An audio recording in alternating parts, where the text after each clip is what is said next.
In West Roxbury, the colors are flying in tribute to America's Vietnam veterans. This Sunday afternoon, the neighborhood will follow up with a parade, its first Vietnam Veterans Appreciation Day. The parade begins at 2 p.m. near the VA hospital.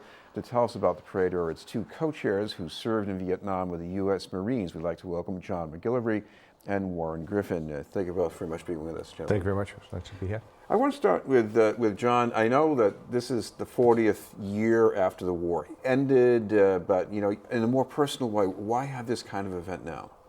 Well, it's about time that we had the event. The war officially ended May 7th of 1975. Most Vietnam veterans went over by themselves, came back by themselves.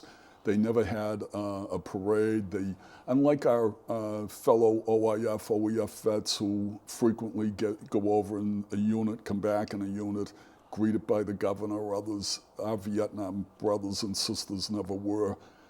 Average Vietnam vet is 68 right now. 40th anniversary seemed an appropriate time to do this. If we don't do it now, when are we ever going to do it? Warren, we have, even as we speak, veterans doing a tough job around the world right now, but right. You have a wall that's set up in West Roxbury near the VA hospital, and that itself says quite a bit about the sacrifice that you're paying respect to. Yes, there were about 1,500 men and women who were killed in Vietnam from Massachusetts. So along the fence of the VA hospital in West Roxbury is a banner displaying all their names and the towns that they resided in before they left for Vietnam. And one nice thing about that is that people come by with flowers and mementos to pay tribute to those people who were killed. I don't think they were all relatives of theirs, but just a little sign of respect and some dignity to the people who were killed in Vietnam. John, talk about how things were different before, because nowadays, on TV at least, when people go to Afghanistan or even when they were going to Iraq, we would see them going in groups. So right. You were serving with people you knew. Well, for you, what was it like?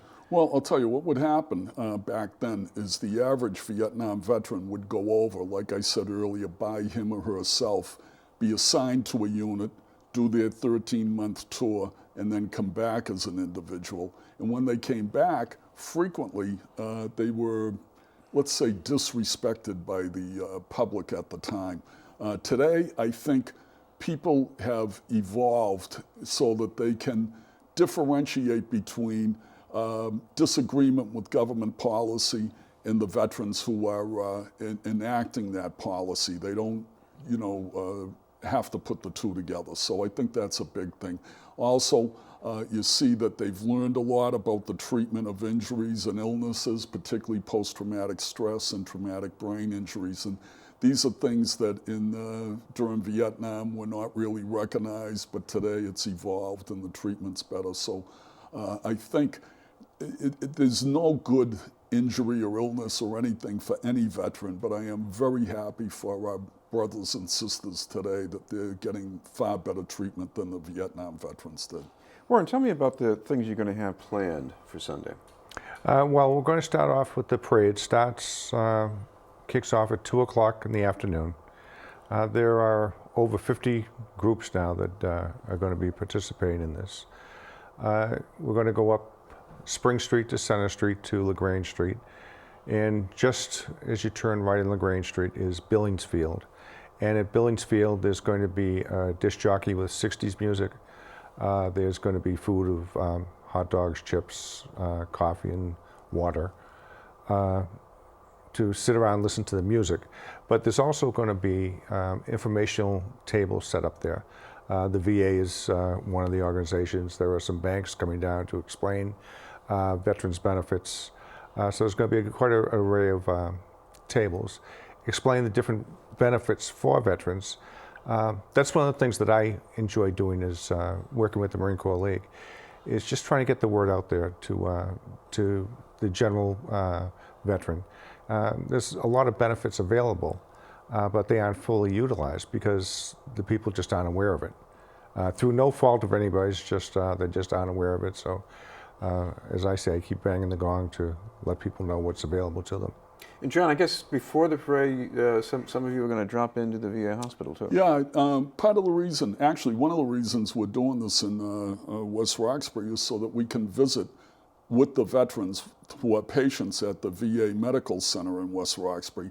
Those folks never get to see a parade or anything. So what we've done is we've scheduled a visit there so that parade participants can come in, visit with the veterans, say hello to them, and then those veterans who are capable of it can come out and see the start of the parade. So it's part of that Marine Corps Semper Fidelis, always faithful, and we don't leave anyone behind. So that's what we're trying to do. John, I know this is not going to be exclusively for people from West Roxbury, but if someone is driving out there and they're wondering, well, where am I going to park the car, what do you tell them? Well, at the VA, also Mosley's restaurant on 109, just over the Dedham border, just over the Charles River. There's going to be parking made available there. At the end of the parade, there are a couple of stores who have made their parking lots available to us also. I think Blanchard's is one of them. Blanchard's, and also there's a hospital care facility that is closed on Sunday, and they said that we'd be able to use their parking facility on Center Street.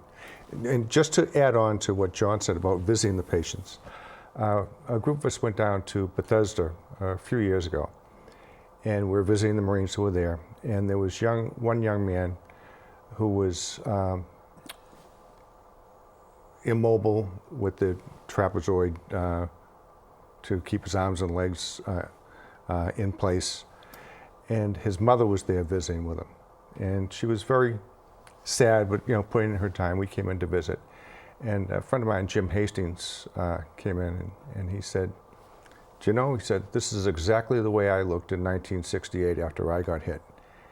And I watched the mother, and she looked at him, and he's walking around now fine, and there was just such a sense of relief on her face to say, "My little boy is going to be good," because this person went through the same type of injuries 40 years ago, 50 years ago, whatever it was, and now he's up moving around. So sometimes you don't realize the good that will come from just small things that you do in life. John, this is part of the healing then, right? Right, it is. And, it's taken a long time, and I think that, for this, putting this parade on is sort of a healing process. You're getting a lot of support from West Roxbury citizens, and I also want to say that State Senator Mike Rush, a veteran himself who has served in Iraq, has been very helpful. And that whole thing, the support that you're getting from the community, it's great. Warren, briefly, if people want some more details about this, what's the best place to look that up? Best place now is to contact me on my cell phone, 774-292-1527. Thank you both very much, Warren Griffin and John MacGillivray. Thank you very much. Thank you, Chris. We'll have more news in just a moment.